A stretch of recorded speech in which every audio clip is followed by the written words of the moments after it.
पश्चिमी उत्तर प्रदेश में बीजेपी अपने 2017 के परफॉर्मेंस को वापस से दोहराना चाहती है। बीजेपी अपने जाट वोट बैंक को भी एक बार फिर से वापस लाना चाहती है, जो किसान आंदोलन की वजह से नाराज चल रहा था। और शायद यही वजह है कि पश्चिमी उत्तर प्रदेश में बीजेपी के दिग्गज नेताओं ने अपना अपना मोर्चा भी संभाल लिया।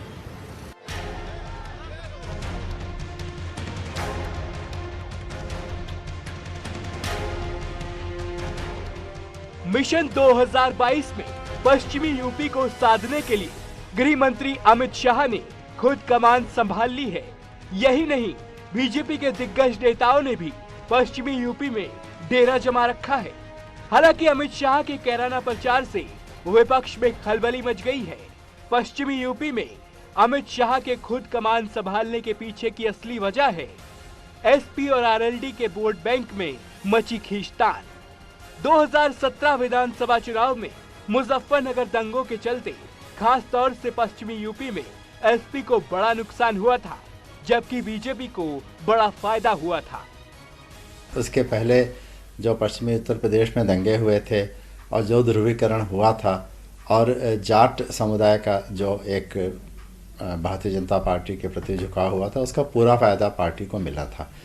इस बार भी मुझे लगता है कि किसान आंदोलन का उतना अधिक असर तो देखने को नहीं मिल रहा है। हो सकता है कुछ सीटों पर कुछ असर हो, लेकिन बाई एंड लार्ज ऐसा लगता है कि भारतीय जनता पार्टी पश्चिमी उत्तर प्रदेश में इस बार भी उन्हीं मुद्दों पर चुनाव जीतने की कोशिश करेगी, जैसा कि अभी भी स्पष्ट है। 2017 में मिली सफलता को बीजेपी दोबारा हासिल करने की जुगत में है। इसलिए बीजेपी के दिग्गज नेता पश्चिमी यूपी में डेरा जमाए हुए हैं। शनिवार को कैराना, बागपत और शामली में शाह ने कैंपेन किया, तो बिजनौर में बीजेपी के राष्ट्रीय अध्यक्ष जेपी नड्डा ने मोर्चा संभाला और खुद सीएम योगी ने अलीगढ़ और बुलंदशहर में कमान संभाली। समग्र प्रदेश के अंदर विकास की एक नई उत्साह की लहर दिखाई दे पड़ती। ढेर सारे रोड, ढेर सारे एयरपोर्ट्स, मेडिकल कॉलेज, हर गरीब के घर में गैस, हर गरीब के घर में शौचालय, हर गरीब के घर में लाइट, हर गरीब को प्रधानमंत्री आयुष्मान भारत योजना का कार्ड, कोरोना के समय में हर व्यक्ति को मुफ्त टीका, हर व्यक्ति को मुफ्त राशन, ये सारी योजनाएं उत्तर प्रदेश में मोदी जी ने जो भेजी है, योगी जी ने नीचे तक उसको लागू किया है। मगर कोई भी प्रदेश हो, इसके विकास की प्राथमिक शर्त होती है कि वहां कानून और व्यवस्था की स्थिति ठीक हो। वहीं अलीगढ़ और बुलंदशहर के वोटर्स के बीच खुद सीएम योगी 5 साल के विकास कार्यों को लेकर पहुंचे। अनुमान कर सकते हैं, पिछली सरकार के समय, समाजवादी पार्टी की सरकार के समय 5 साल में 18,000 लोगों को मकान सैंक्शन हुए, ये एक को भी नहीं। और भारतीय जनता पार्टी की सरकार के समय, डबल इंजन की सरकार ने 5 साल में 43 लाख लोगों को एक घर दे दिया। दरअसल समाजवादी पार्टी और आरएलडी गठबंधन की पहली लिस्ट आने के बाद बीजेपी हमलावर है। लिस्ट जारी करने से पहले एसपी आरएलडी को ऐसा लगा कि 5 सालों के बाद मुजफ्फरनगर दंगा पश्चिमी यूपी में कोई खास मुद्दा नहीं बनेगा, लेकिन दंगों की चीज अभी भी यहाँ बाकी है, जो कि एसपी और आरएलडी गठबंधन के जाट मुस्लिम वोट को काटती दिख रही है। बीजेपी जीतेगी, बढ़िया वोटों से जीतेगी। ठाकुर संगीत सोम यहाँ का कई दफे का विधायक जीता हुआ है और अब कभी भारी वोटों से जीत होगी। कैली गांव बहुत वोट दे रहा, दबा के वोट दे रहा, छक्के वोट दे रहा। ना जब से बीजेपी की सरकार आई है, ना तो गुंडागर्दी हुई है और ना किसी मुसलमान को यहाँ सताया गया है। यहाँ सब भाई प्रेम से रह रहे हैं, प्यार से रह रहे हैं और सभी भारतीय जनता पार्टी के साथ हैं। जाट भी सब, मुसलमान भाई भी सब मिलजुल के रह रहे हैं, सब देख रही हैं आप।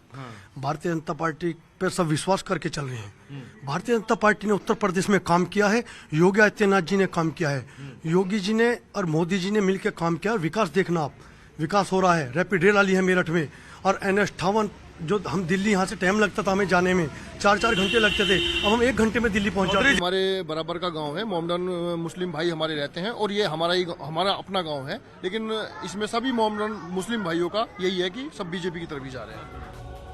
पहली लिस्ट पर बवाल होने के बाद शायद एसपी आरएलडी भी दंगों के फैक्टर को समझ चुके हैं।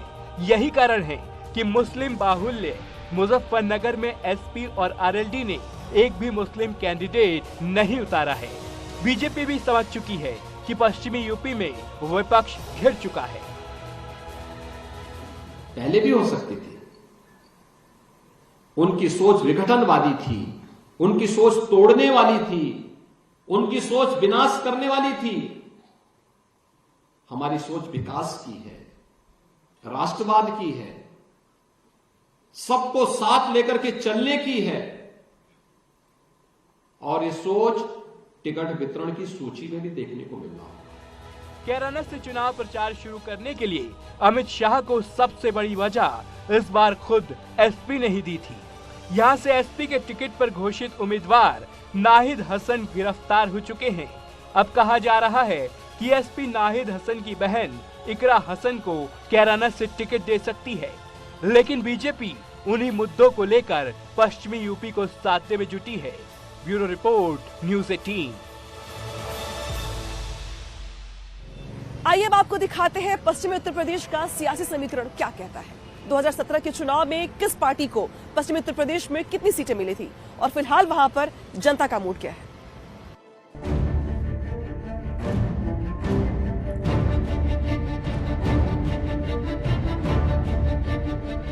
बीजेपी पश्चिम यूपी को लेकर ज्यादा मंथन कर रही है, इसलिए पश्चिम में बीजेपी ने कई योजनाओं का शिलान्यास और लोकार्पण भी किया।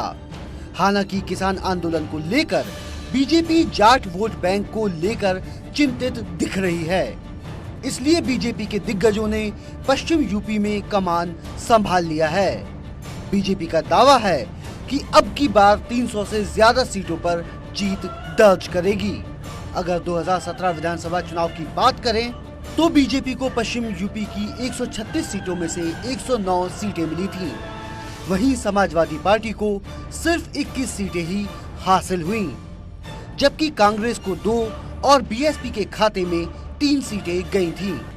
2017 विधानसभा चुनाव में पूरे प्रदेश में पीएम नरेंद्र मोदी की लहर थी, जिसमें जाट वोट बैंक ने बीजेपी को जमकर वोट भी किया था। अगर जाट समीकरण की बात करें तो पश्चिम यूपी में 17% जाट वोट हैं, जिनका 120 सीटों पर असर है। वहीं 30 सीटों पर जाट निर्णायक की भूमिका में हैं, जबकि पूरे यूपी में 3 से 4% जाट मतदाता हैं। वहीं पश्चिम यूपी में जातिगत समीकरण की बात करें तो करीब 27% मुस्लिम मतदाता हैं, 17% जाट वोटर हैं, साथ ही 25% दलित समुदाय के लोग हैं। वहीं 4% गुर्जर और 8% राजपूत मतदाता हैं। ये तो सच है कि समाजवादी पार्टी को मुसलमानों का सपोर्ट है, लेकिन ध्रुवीकरण की स्थिति में दलित, जाट, गुर्जर और राजपूत एक मुश्त वोट करते हैं। शायद यही कारण है कि जब भी ध्रुवीकरण होता है तो बीजेपी के पक्ष में हिंदू वोट इकट्ठा हो जाता है। Bureau report, news 18।